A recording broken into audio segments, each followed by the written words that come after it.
The Things I Don't Need by Cinema Stare.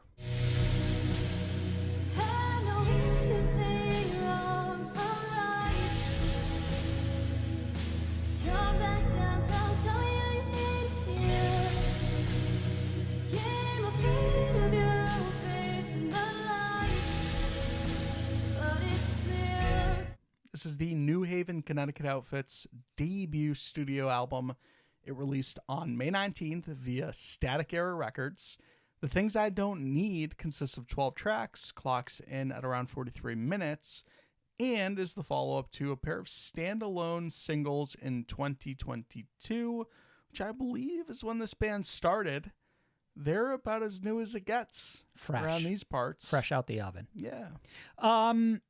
Cinema Stare is a band that I've had my eye on for what is essentially a year. 365 no, an incredibly days. short amount of time, probably a few weeks, where one of their singles happened to pop up on my timeline, and I was like, there's something here. I kind of dig this. And I feel like even having heard that and then going into this album, it didn't quite paint the picture of what this band is, who I think are a lot more fascinating than any one or two singles could really do to sell them.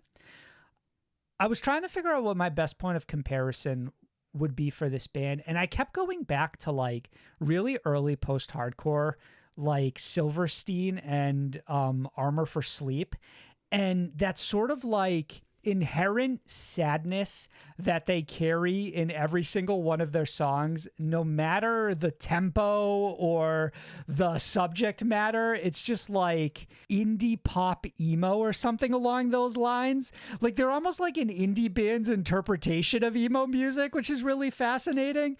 Yeah, I think the best way I can sell you on this record is that it's just full of sad little emo bops. Yeah,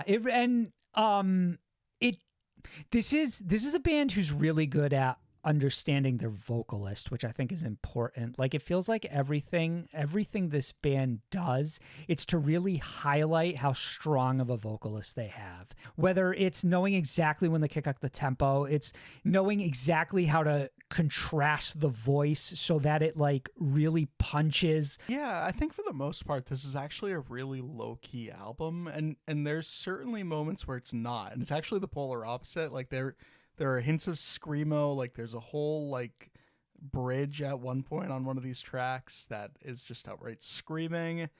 But no, you're right. There's a lot of really great decision making as far as like highlighting our vocalist strengths, and I think that's also by including some dual vocals at times where we have that's part of that contrast that works so well, and it always feels like it comes in exactly when it's most needed.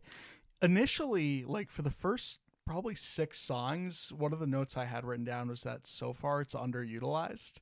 It's like I want to just get so much more of that. And then Deep End hits and a couple more songs in the back half of this album, and I'm like, oh man, it's actually spread out so perfectly. And I think that's sort of like a little bit of the hidden genius in this album, is just every decision feels so carefully calculated that by the time the album is over, it's like a healthy serving of everything on here. Like this band doesn't give you too much of any one thing. Everything is equally divided. Though for what it's worth, a couple choice bites on here. Commit This to Hotkeys is a standout track.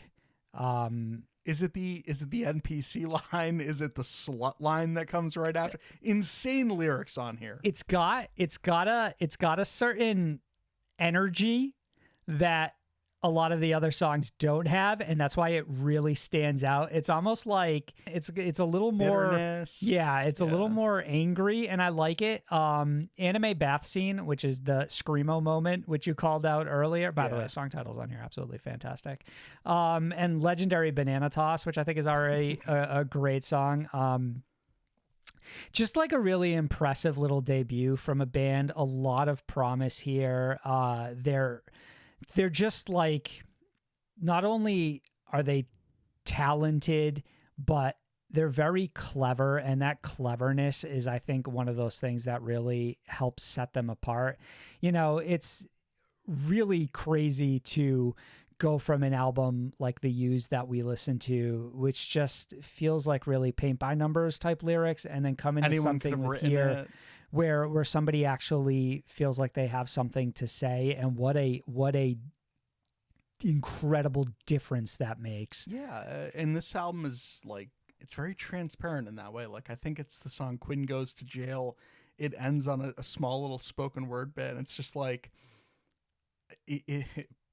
it's something about like, I hope I at some point in my life am happy with who I am or whatever, like something like along those lines. And it's like, They cut. that is a window into the soul of this artist. I think this is kind of like, this is a strong 3.5 or I'm right light there with you. 4. I'm It's somewhere right there. I'm right there at the 3.5. This is one of those things where it's like, it's really enjoyable. And for me, it speaks a lot to what to expect of this band moving forward versus exactly what we have here. It's like, I give this a 3.5 because it feels like it's setting up this band's 4.5. Yeah.